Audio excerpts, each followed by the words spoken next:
A Soviet nuclear submarine has been leaking radiation into the Norwegian Sea for more than 36 years. When scientists measured the plume coming out of one of her vents in 2019, the caesium contamination was on the order of 100,000 times higher than the surrounding seawater. She is sitting 1 mile down with 2 nuclear warheads inside her, and nobody is going to seal her. She is the deepest diving combat submarine ever built. She is also the most radioactive wreck on the European seabed. Most people have never heard of Komsomolets. The Soviet Union preferred it that way. What I want to know is why, more than 3 decades after she went down, this submarine is still bleeding caesium into the Arctic, and why the country that owns her has refused every offer to fix it.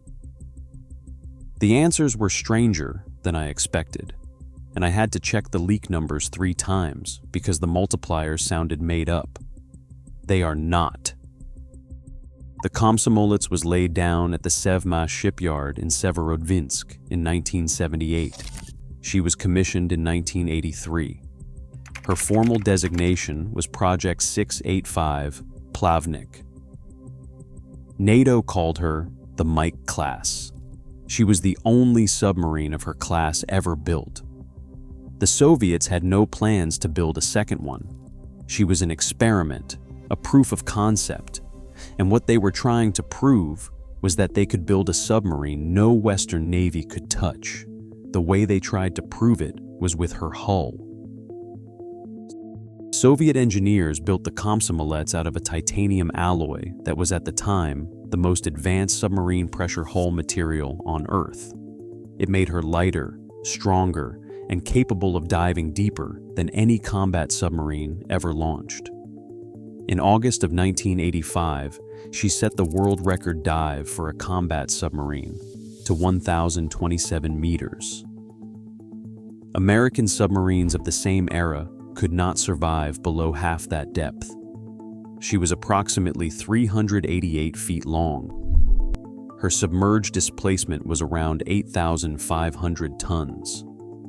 Her crew at the time of her loss numbered 69 men. She was driven by a single OK-650 pressurized water reactor, fueled with enriched uranium. She carried 22 torpedoes. 2 of those torpedoes had nuclear warheads, each one carrying weapons-grade plutonium. She was named Komsomolets after the Soviet Communist Youth League. She was held up as the proof that Soviet metallurgy could outbuild the West, that Soviet shipyards could put a submarine into water no American boat could reach. That word, unsinkable, would come back to haunt them. On April 7th, 1989, the Komsomolets was on combat patrol in the Norwegian Sea, more than 100 miles from any friendly coast. She was submerged. Captain First Rank Yevgeny Vanin was in command. The patrol had been routine until 11 o'clock in the morning. A few minutes past 11, a fire broke out in the aft engineering section in compartment number 7. The cause was an electrical short in the high-pressure air system, which then ignited oil and other combustibles inside the compartment. The compartment was sealed. The fire did not stop. The high-pressure air feeding the compartment was driving the flames like a forge. The heat compromised the bulkheads of the neighboring compartments. The reactor scrammed automatically as the fire damaged the control circuits. Power began to fail throughout the boat. Compartments lost atmosphere control. The crew tried to fight the fire from compartment 6, but compartment 6 was already overheating around them. At 11:16 in the morning, fewer than 20 minutes after the fire began, the Komsomolets blew her ballast tanks and surfaced. The boat was burning from the inside out. Vanin transmitted distress calls. Soviet aircraft began to overfly the position within an hour. The crew climbed up onto the casing of the burning submarine and waited.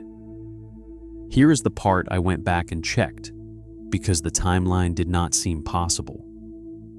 The crew of the Komsomolets fought the fire on the surface of the Norwegian Sea for more than 5 hours. The water temperature was approximately 2 degrees above freezing. The nearest Soviet warship was hours away. The vessel that finally reached them was a civilian Soviet factory fishing trawler that had been diverted from her route. The Soviet Northern Fleet, which had the most powerful naval rescue capability in the entire Arctic, did not put a rescue ship on scene in time. At 5:08 in the afternoon, the hull integrity finally failed.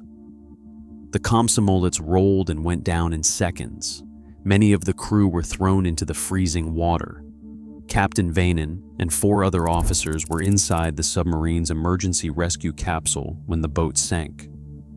The capsule was designed for exactly this situation. It detached from the sinking boat and shot toward the surface. On the way up, it ruptured.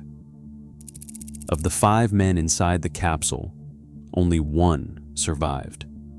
Of the 69 men aboard the Komsomolets that morning, 42 died. Most of them did not die from the fire. They did not die from drowning. They died from hypothermia in the Arctic water, holding on to debris and life rafts, waiting for a rescue that arrived too late.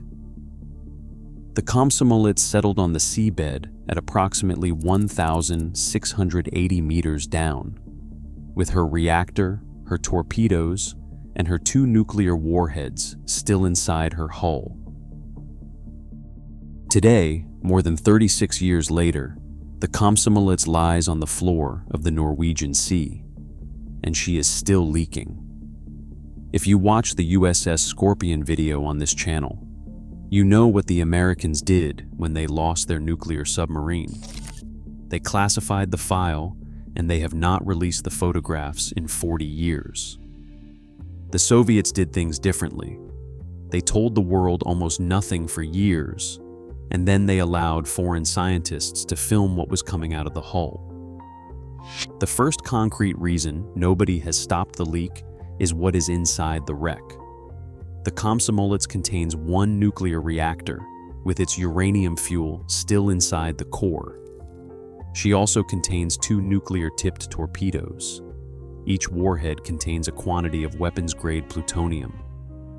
The containment around all 3 of those items was not designed to spend centuries underwater. The Soviets located the wreck within months of her loss. Beginning in 1989 and through the early 1990s, the Soviet and then Russian Academy of Sciences mounted multiple expeditions to the site using the deep-diving submersibles Mir-1 and Mir-2. The Russians attempted to seal the most damaged sections of the hull with patches and special sealants. They did not seal everything. They could not. Because Norway stands to lose more from leakage into the Norwegian Sea than any other country, including damage to one of the most productive commercial fisheries in Europe, the Norwegian Institute of Marine Research has surveyed the wreck repeatedly with Russian cooperation. They surveyed her in 1991, in 1993, in 1994, in 2007, and again in 2019. The 2019 survey was the one that made the news. A Norwegian and Russian team sent a remotely operated vehicle down to the wreck. The vehicle captured video of a vent on the hull, releasing a visible plume of contaminated water into the surrounding ocean. The team sampled the plume directly at the vent. The caesium contamination in those samples was on the order of 100,000 times higher than the ambient concentration in the surrounding sea. The plume itself was small, diluted into the open ocean. It was not by itself a fishery-scale danger today, but it was proof that the wreck is still actively bleeding. The second concrete reason this is not getting fixed is that the country that owns the wreck has decided it will not be fixed.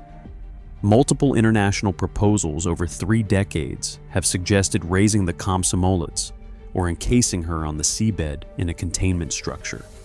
Russia has rejected every one of them. The official Russian position is that the depth and the seabed conditions contain the leakage at acceptable levels, and that any attempt to disturb the wreck risks releasing more contamination than leaving her where she is. I am not suggesting anyone is hiding anything. I am telling you what the public record shows.